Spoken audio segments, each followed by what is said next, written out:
प्रथमतः मी पहिला पत्रकार बंधू व मीडिया इलेक्ट्रिक मीडियाचं स्वागत करतो समाजाच्या वतीने। प्रत्येक वेळी मीडियाने आम्हाला समाजाच्या बाजूने चांगली भूमिका मांडल्यामुळे प्रशासनाने आम्हाला आज 12.12 हेक्टर जागा दिलेली आहे, म्हणजे 5 खाणी समाजासाठी उपलब्ध करून दिल्या आहेत। त्यात मीडियाचा खूप मोठा हात आहे। मी त्यांचे प्रथमतः समाजाच्या वतीने धन्यवाद देतो। ॲक्च्युली एक व्यक्ती असा आहे की प्रत्येक वेळी प्रशासनावर दबाव आणून समाजाला वेठीस धरून प्रशासन पण एक आंदोलन उपोषण करत असतो। आता आम्हाला मिळून सुद्धा ती खाणी खाता येत नाही, त्याचं कारण मूळ कारण तो व्यक्ती आहे आणि त्याने जे आता मध्ये निवेदन दिली त्याच्या विरुद्धात आम्ही आता निवेदन माननीय जिल्हाधिकारी यांना दिलेलं आहे की तो प्रशासन अधिकाऱ्यांची नाहक बदनामी करत आहे आणि समाजाची सुद्धा त्यात बदनामी होत आहे।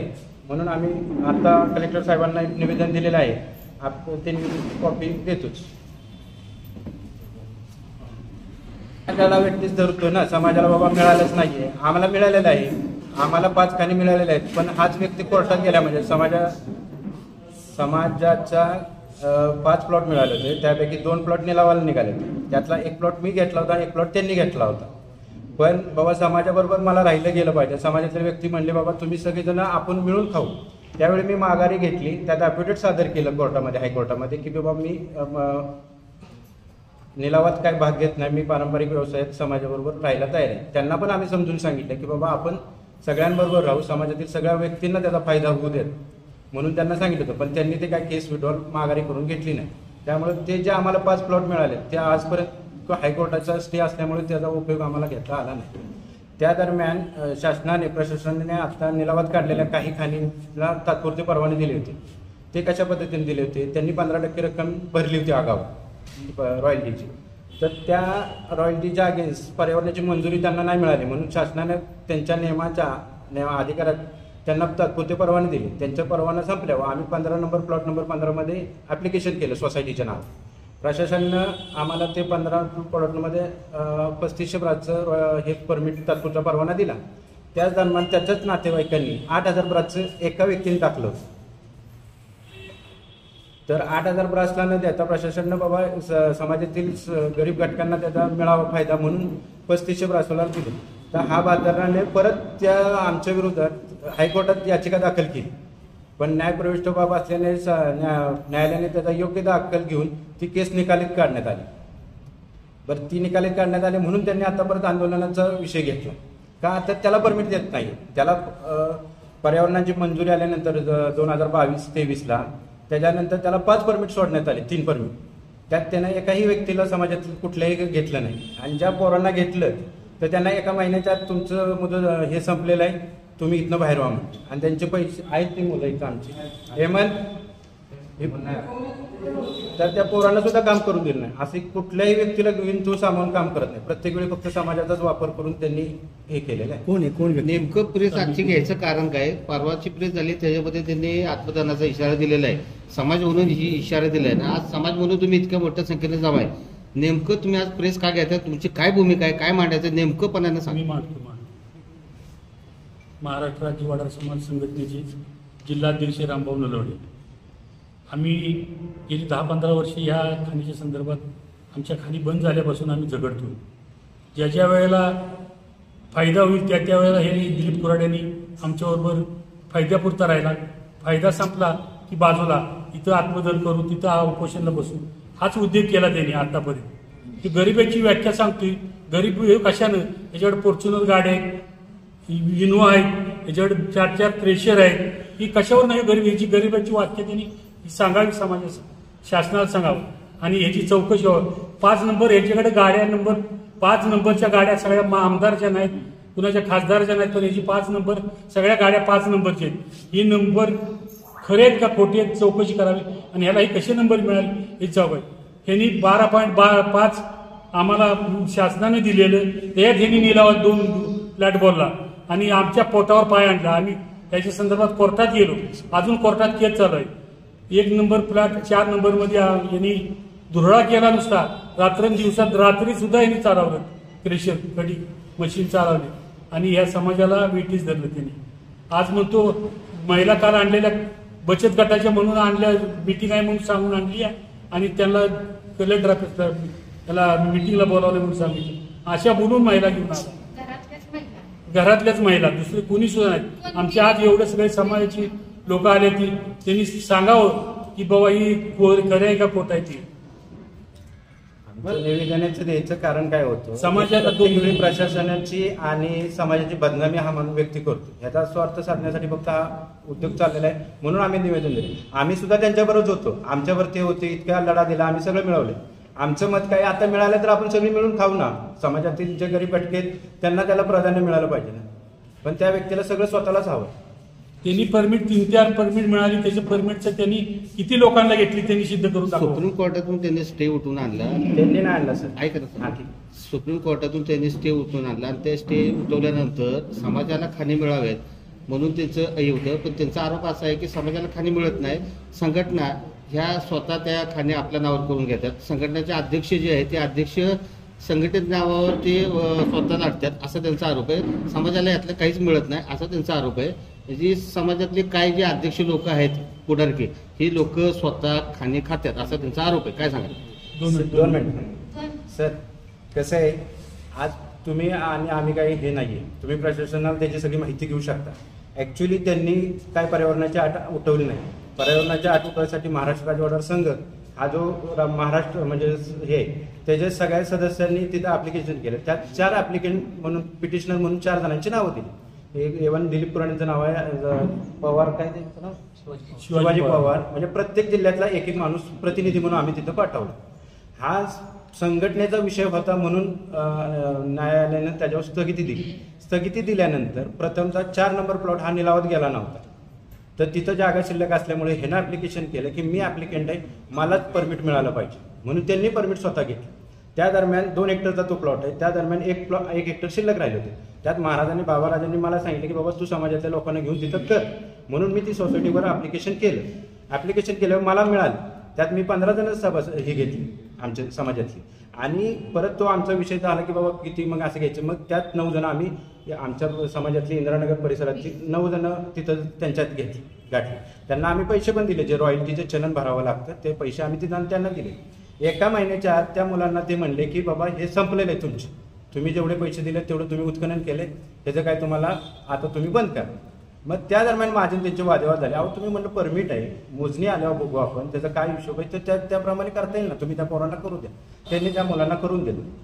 तिथून पुढे नंतर त्यांचं परमिट संपलं 6 महिने. त्यांनी परमिट रिन्युअलसाठी अर्ज केला, त्यांना ते परमिट मिळालं परत.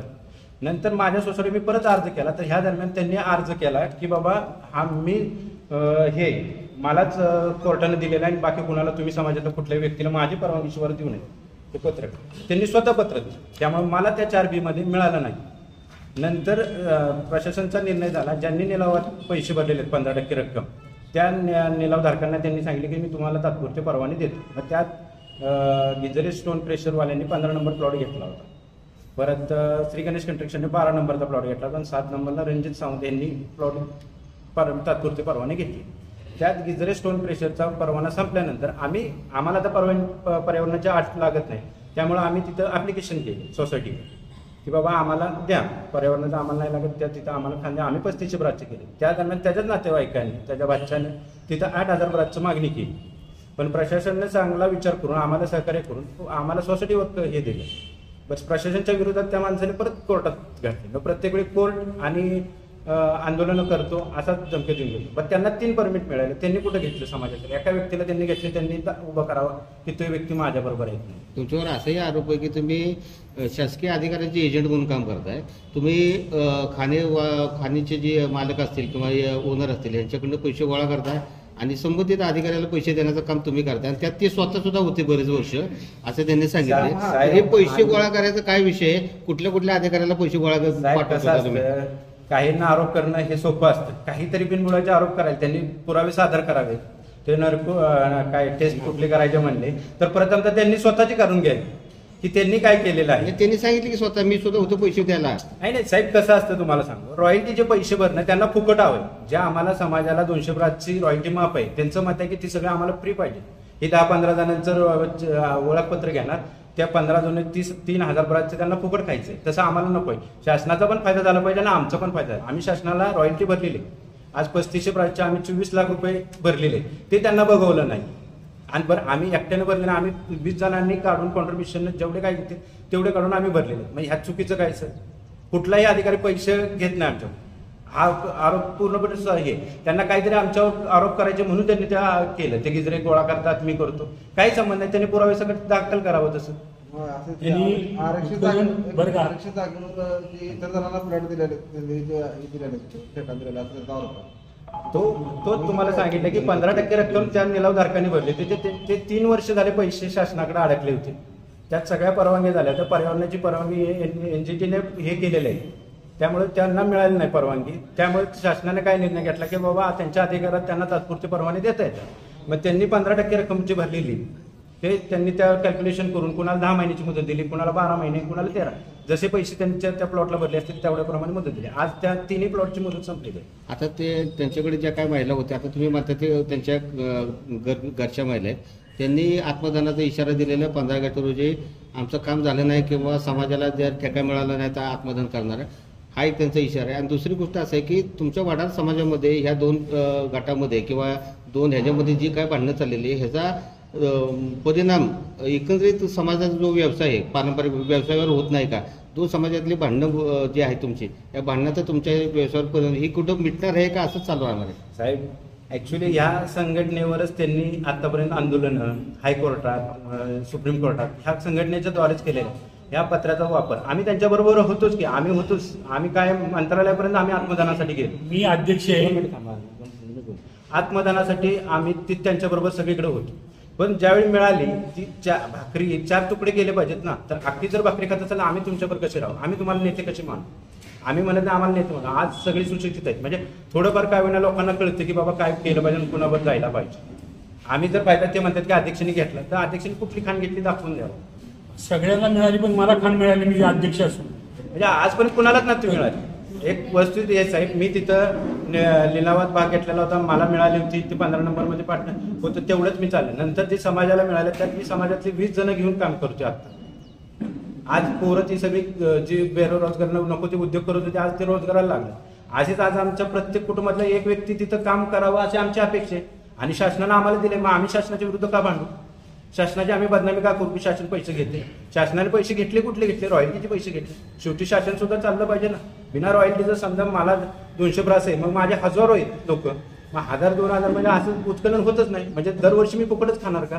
त्यांचा हेतू तोच आहे, दरवर्षी त्यांना फुकट खायचं आहे, आम्हाला नाही खायचं. आम्हाला शासनाला सुद्धा पैसे भरायचे आणि आमचा रोजीरोटीचा पण प्रश्न सुटला पाहिजे. म्हणजे समाजाच्या नावावर खाणे घेऊन फुकट त्यांना पैसे खायचे, रॉयल्टी बुडवायचे असं तुमचं म्हणणं आहे? आमचं म्हणणं तसं नाहीये. आम्हाला जे राज्य शासनानं 200 ब्रास माफी प्रत्येक व्यक्तीला दिली.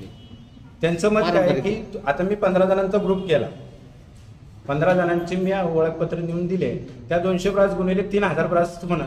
3000 ब्रास वर्षाला काय उत्खनन होत नाही, म्हणजे मला वर्षभर फुकट मिळालं. परत मी तेच परमिट आयकार्ड देऊन मी परत घेणार. पण आम्हाला तसं नको आहे. आम्ही पैसे भरायला तयार आहे शासनाच्या नियमाप्रमाणे. आम्ही शासनाला पैसे भरतो, आम्हाला फक्त तात्पुरते परवाने आम्हाला उदरनिर्वाहासाठी द्यावे, हीच आमची मागणी. आणि उद्या 15 तारखेला त्यांनी इशारे दिले, त्याच्याबद्दल काय बोला? नाही, ते त्यांचा निर्णय, तुमचं काय निर्णय? आमचा काय नाही. आम्ही प्रशासनाच्या बाजूने एवढंच आम्हाला सांगायचं, कारण प्रशासन आम्हाला वेळोवेळी मदत केली. म्हणजे प्रशासनाने आमच्यासाठी 15 प्लॉट असताना त्यात आम्हाला 5 प्लॉट दिले समाजाला, 12.12 हेक्टर दिले. हे ह्याच्यात श्रेय तुमच्या सगळ्या मित्रकार बंधूंचंच आहे. कारण ह्याच्या आधी आम्ही आंदोलनं केली, उपोषणं केली, त्यावेळी तुम्हीच सर्वांनी आमची बाजू मांडल्यामुळे आम्हाला आज तो न्याय मिळाला नाही. ह्याच्यात आम्हाला बरंच दोन्ही नेत्यांचे आशीर्वाद लाभलेले. पाक मंत्रालयापर्यंत त्यांनी प्रयत्न केलेले. आम्ही स्वतः प्रयत्न, या अध्यक्ष एवढे वयस्कर असताना, ते मुकुंद पवार आमचे अध्यक्ष असताना पाक त्यांनी सुद्धा मंत्रालयात त्याचा फॉलोअप करून आम्हाला ते मिळाले. ह्याच्या आधी आम्हाला हातपुडीचं ह्याच्यासाठी परवानगी होती, पण आम्ही बाबाराजांनी मंत्रालयात त्याचा पाठपुरावा करून ब्लॅस्टिंग चार्ट आम्हाला शिथिल केली, ब्लॅस्टिंग चार्टची परवानगी मिळवून दिली. त्यामुळे आम्हाला तात्पुरते परवाने घेता येते, की आज शक्य नाही ना सर. म्हणजे आज तुम्ही मोबाईल पहिला आपल्याला वॉकी टॉकी वापरा, म्हणजे साधे फोन होते, आज मोबाईलशिवाय आपण जगू शकत. तसंच आज यंत्रणा वापरल्याशिवाय आम्हाला सुद्धा काम करता येणार नाही. त्यासाठी 15 वर्ष त्यांनी घेतलेला निर्णय किंवा त्यांची जी मागणी आहे ती चुकीची असं तुम्हाला म्हणायचं? आम्ही त्यांची मागणी चुकीची असे म्हणत नाहीये. मागणी त्यांची समाजासाठी आहे, बरोबर आहे. पण केव्हा तुम्हाला नाही मिळाल की तुम्ही मागणार का? तुम्ही त्यावेळी समाजाला वेठीस धरणार का? तुम्ही समाजाबरोबर तुम्हाला मिळाल, शासनाने दिले, आज त्यांना का देत नाही? त्यांना सुद्धा परमिट दिलं होतं. आज त्यांच्यावर दंडात्मक कारवाई झाली म्हणून त्यांना परमिट सोडण्यात येत नाही. त्यातनं प्रशासनानं त्यांना काय सांगितलं की तुम्ही सोसायटी काढा, सोसायटीत किमान 15-20 जण सभासद करून तुम्ही घ्या. आमच्या रजिस्टर संस्था आहेत त्यांनी आमच्यावर आरोप केला हायकोर्टच्या ह्याच्याप्रमाणे. हे बघा, ही नोंदणी प्रपत्र महाराष्ट्र शासनाने दिलेली, ही नोंदणी प्रपत्र चुकीचं आहे का आमचं? ते म्हणतात की भोगस सोसायटी आहेत.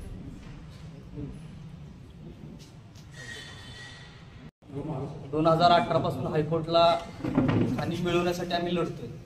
बाकीचे विषय आमचे अध्यक्ष आणि माने साहेबांनी बोलले. महाराष्ट्र राज्य वडार समाज संघाचे अध्यक्ष माननीय रामभाऊ अण्णा नलवडे, तसेच महाराष्ट्र राज्य याचे अध्यक्ष विटकर साहेब, अशा तिन्ही संघटना आम्ही एकत्र आहोत आणि गेले 16, 17, 18 पासून आम्ही लढतोय. आणि हे लढत असताना आम्ही सगळे एकत्र काम करत होतो. आता ज्या व्यक्तीचं नाव घेतात तो व्यक्ती सुद्धा आमच्या बरोबरच होता आणि आम्ही सगळे असे एकत्र लढा देत होतो आणि एकत्र लढा संघटित होऊन लढा देत होतो. या संघटनेच्या माध्यमातून आम्ही प्रयत्न केले आणि आम्हाला प्रशासनानं आम्हाला सहकार्य केलं आणि 12.12 हेक्टर ही आमच्या समाजासाठी राखीव जागा ठेवली. ही राखीव जागा ठेवल्यानंतर आमच्यामध्येच थोडेसे जे वर्चस्ववाद आहेत ते फोपवल्यामुळे त्यांना थोडंसं वाटलं की नाही समाजाला सगळंच मिळणार, मग आपलं श्रेय कुठं जाणार. मग त्यांनी दोन प्लॉट जे आहेत आमच्यामधले ते लिलावाकाढा आणि 2 प्लॉट ते पारंपरिकमध्ये ठेवा असा एक विषय झाला. त्याच्यावर हे विषय झाल्यानंतर समाजाला थोडंसं 12.12 हेक्टर मिळाल्यानंतर अंधारात ठेवण्यात आलं. समाज हा आमचा अडाणी समाज आहे जो दगडखाणीचं काम करतो. आत्ताशी कुठेतरी आमचा समाज सुशिक्षित व्हायला लागलाय. आत्ताशी लोकांना कळायला लागले की GR काय असतो, आपल्यासाठी काय अधिकार आहेत. थोडेफार आता आमच्या युवा पिढीला कळायला लागले जी सुशिक्षित आहेत, पण यापूर्वी आम्हाला काय माहिती नव्हतं. पण आता ते कळायला लागल्यानंतर आम्हाला थोडंसं कळलं की आम्हाला 12.12 हेक्टर भेटले हे पण आम्हाला 6 महिन्यांना कळलं.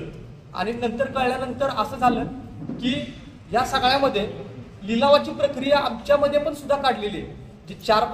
जे आम्हाला 12.12 हेक्टर जे ठेवलंय त्याच्यामध्ये पण लिलाव ठेवलाय. पण तो पारंपरिक हा वडार समाजासाठी स्पेशल ठेवला होता.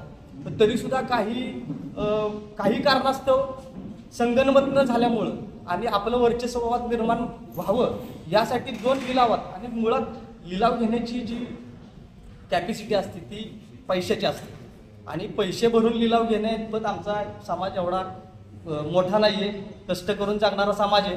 आणि त्यासाठी मग आम्ही परत आम्ही इथं विचारलं जिल्हा अधिकाऱ्यांना की आमच्यासाठी लिलाव का. तर त्यांनी सांगितले की तुमच्यातल्या XYZ माणसांनी सांगितलं आम्हाला की एक पारंपरिकला 2 ठेवा आणि 3 आम्हाला लिलावात ठेवा, 2 लिलावाला ठेवा. मग ते काय पारंपरिकवाले कोण पारंपरिक पद्धतीने जाणार, ते काही गरीब लोक तर लिलावामध्ये तर जाणार नाहीत.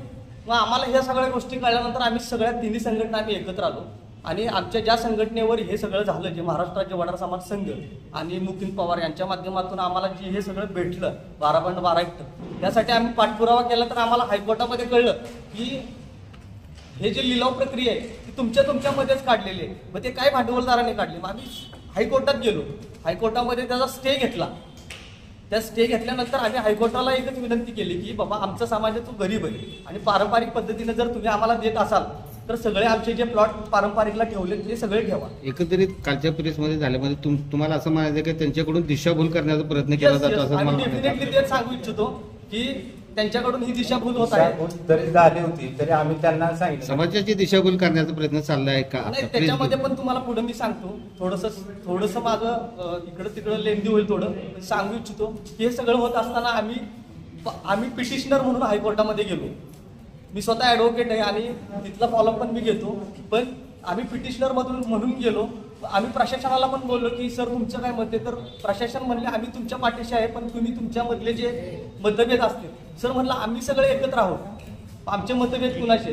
ज्या व्यक्तीचं आता ह्यांनी सगळ्यांनी नाव घेतलं ते व्यक्ती स्वतः आमच्या विरोधात आहेत रिस्पॉन्डंट म्हणून. आणि आम्ही असं झालं की त्याच्यामध्ये सुरुवातीला रवी माने सर पण होते रिस्पॉन्डंट म्हणून, पण ह्यांना नंतर समाजानं सगळ्यांनी आम्ही एकत्र बसलो आणि त्यांना आम्ही सांगितलं की माने साहेब आपण सगळे एकत्र लढलोय, आपण सगळे एकत्र केलंय, तर आपल्याला पारंपरिक पद्धतीनंच पाहिजे. आपल्याला लिलाव पद्धतीमध्ये सहभागी व्हायचं नाही, कारण आपला तो राईट आहे, आपला अधिकार आहे. त्या अधिकारानुसार आम्ही एकत्र आलो. रवी मानेंनी एक ॲफिडेव्हिट सादर केलं हायकोर्टामध्ये की मी समाजाबरोबर आहे आणि रवी मानेंचं ॲफिडेव्हिट मंजूर झालं. त्या अनुषंगानं मग आम्ही सगळे एकत्र आलो. त्याच्यानंतर आम्ही त्यांना सुद्धा बोललो की आपण एकत्र बसू, आपण सगळे मिळून लढलोय.